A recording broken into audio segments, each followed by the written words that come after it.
ದಾಂಡೇಲಿಯ ಹಿರಿಯ ಪತ್ರಕರ್ತರು ಹಾಗೂ ಸಮಾಜ ಸೇವಕರು ಆಗಿದ್ದ US ಪಾಟೀಲ್ ವಿಧಿವಶ. ದಾಂಡೇಲಿ ನಗರದ ಹಿರಿಯ ಪತ್ರಕರ್ತರು ಹಾಗೂ ಸಮಾಜ ಸೇವಕರಾಗಿದ್ದ US ಪಾಟೀಲ್ ಅವರು ಇಂದು ಭಾನುವಾರ ಬೆಳಿಗ್ಗೆ ವಿಧಿವಶರಾದರು. ಮೃತರಿಗೆ 75 ವರ್ಷ ವಯಸ್ಸಾಗಿತ್ತು. ಕಳೆದ ಕೆಲವು ದಿನಗಳಿಂದ ಅನಾರೋಗ್ಯಗೊಂಡು ಹುಬ್ಬಳ್ಳಿಯ ಸುಚಿರಾಯು ಆಸ್ಪತ್ರೆಯಲ್ಲಿ ಚಿಕಿತ್ಸೆಯನ್ನು ಪಡೆದುಕೊಳ್ಳುತ್ತಿದ್ದರು. ಅಂತಿಮವಾಗಿ ಚಿಕಿತ್ಸೆ ಫಲಕಾರಿಯಾಗದೆ ಇಂದು ನಿಧನರಾದರು.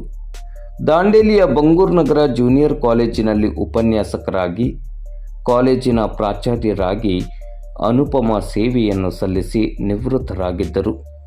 ಕಳೆದ 30 ವರ್ಷಗಳಿಗಿಂತಲೂ ಹೆಚ್ಚು ವರ್ಷಗಳಿಂದ ದಾಂಡೇಲಿಯ ಲಯನ್ಸ್ ಕ್ಲಬ್ಬಿನ ಸದಸ್ಯರಾಗಿ, ಅಧ್ಯಕ್ಷರಾಗಿ, ಕ್ಲಬ್ಬಿನ ವಿವಿಧ ಹುದ್ದೆಗಳನ್ನು ಅಲಂಕರಿಸಿ ದಾಂಡೇಲಿಯ ಲಯನ್ಸ್ ಕ್ಲಬ್ಬಿಗೆ ಬಹುದೊಡ್ಡ ಆಧಾರ ಸ್ತಂಭವಾಗಿದ್ದರು.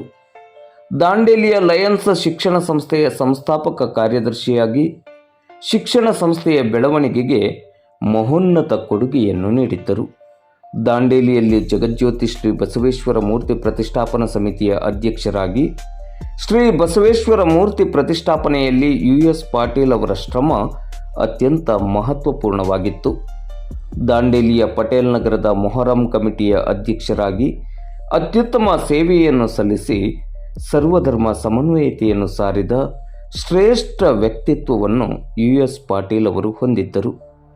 ದಾಂಡೇಲಿಯ ಪತ್ರಕರ್ತರ ಸಂಘದ ಸದಸ್ಯರಾಗಿ, ಅಧ್ಯಕ್ಷರಾಗಿ, ಸಂಘದ ಜಿಲ್ಲಾ ಕಾರ್ಯಕಾರಿಣಿ ಸಮಿತಿಯ ಸದಸ್ಯರಾಗಿ US ಪಾಟೀಲ್ ಅವರ ಸೇವೆ ಅನನ್ಯ ಮತ್ತು ಅಪಾರವಾಗಿತ್ತು.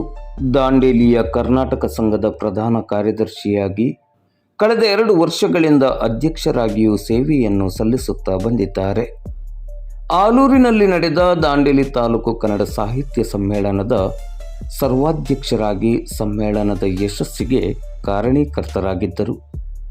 ಕಳೆದ 35 ವರ್ಷಗಳಿಂದ ಪತ್ರಕರ್ತರಾಗಿ ದಾಂಡೇಲಿಯ ಅಭಿವೃದ್ಧಿಗೆ ತನ್ನನ್ನು ತಾನು ತೊಡಗಿಸಿಕೊಳ್ಳುವ ಮೂಲಕ ಜನಸ್ನೇಹಿ ಪತ್ರಕರ್ತರಾಗಿ ಗಮನ ಸೆಳೆದಿದ್ದರು.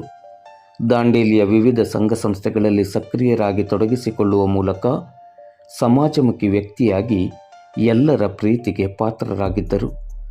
US ಪಾಟೀಲ್ ಅವರಿಗೆ ಅವರ ಸಮಾಜ ಸೇವೆ, ಶೈಕ್ಷಣಿಕ ಸೇವೆ ಮತ್ತು ಧಾರ್ಮಿಕ ಸೇವೆಯನ್ನು ಗುರುತಿಸಿ ಜಿಲ್ಲೆ, ರಾಜ್ಯ, ರಾಷ್ಟ್ರ ಮಟ್ಟದಲ್ಲಿ ಅನೇಕ ಪ್ರಶಸ್ತಿ, ಪುರಸ್ಕಾರ, ಸನ್ಮಾನಗಳು ಅವರನ್ನು ಅರಸಿ ಬಂದಿರುವುದನ್ನು ಇಲ್ಲಿ ಸ್ಮರಿಸಿಕೊಳ್ಳಬಹುದು.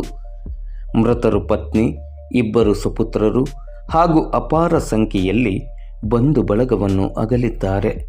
ಮೃತರ ನಿಧನಕ್ಕೆ ಗಣ್ಯರನೇಕರು ಕಂಬನಿಯನ್ನು ಮಿಡಿದು ಸಂತಾಪವನ್ನು ಸೂಚಿಸಿದ್ದಾರೆ.